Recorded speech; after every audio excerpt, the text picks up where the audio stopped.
पुराने जमाने में एक शहर में दो ब्राह्मण पुत्र रहते थे।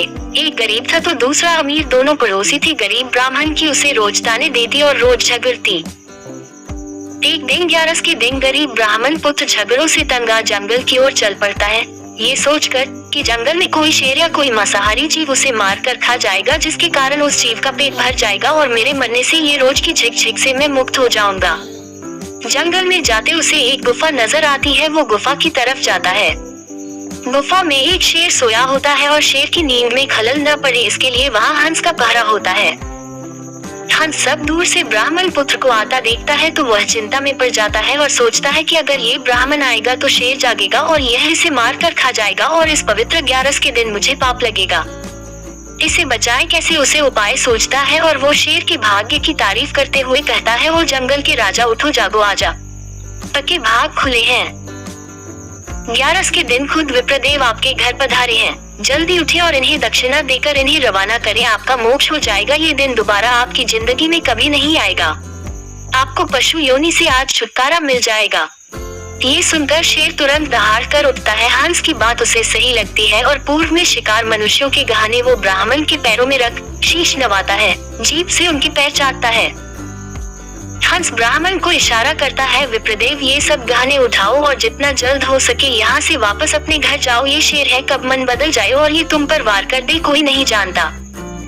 ब्राह्मण बात समझता है और तुरंत घर लौट जाता है। डौसी अमीर ब्राह्मण की पत्नी को जब सब पता चलता है तो वो भी अपने पति को जबरदस्ती अगली 11 को जंगल में उसी शेर की गुफा की ओर भेजती है, ताकि उसे भी दूसरे ब्राह्मण की तरह ढेर सारे गहने उसे मिल सके।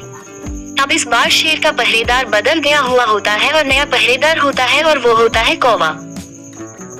कौवा ये सोचने लगता है कि आने दो, मेरी आंखों के सामने शेर इसकी जान लेगा, ये देखने में मजा आएगा और जब शेर की नींद में खलल पड़ेगी तो वह गुस्साएगा, वह ब्राह्मण को मारेगा तो इसके साथ साथ कुछ मेरे भी हाथ लगेगा और इसी बहाने मेरा भी पेट भर जाएगा। ये सोच वो काव काव काव चिल्लाता है। शेर गुस्सा हो जाता है। दूसरे ब्राह्मण पर उसकी नजर पड़ती है। उसे हंस की बात याद आ जाती है। वो समझ जाता है कि कौवा क्यों काव काव कर रहा है।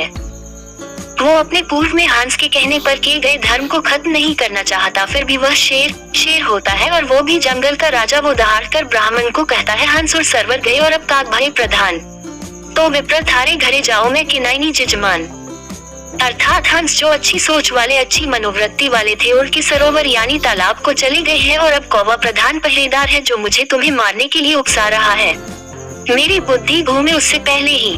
हे ब्राह्मण, यहाँ से चले जाओ। शेर किसी का जजमान नहीं हुआ है, वो तो हंस था जिसने मुझ शेर से भी पुण्य करवा दिया। दूसरा ब्राह्मण सारी बात समझ जाता है और डर के मारे तुरंत प्राण बचाकर अपने घर की ओर भाग जाता है। कहने का मतलब है हंस और कौवा कोई और नहीं, हमारे ही चरित्र है। कोई किसी का देख दो ही होता है और उसका भला सोचता है, वो हंस है।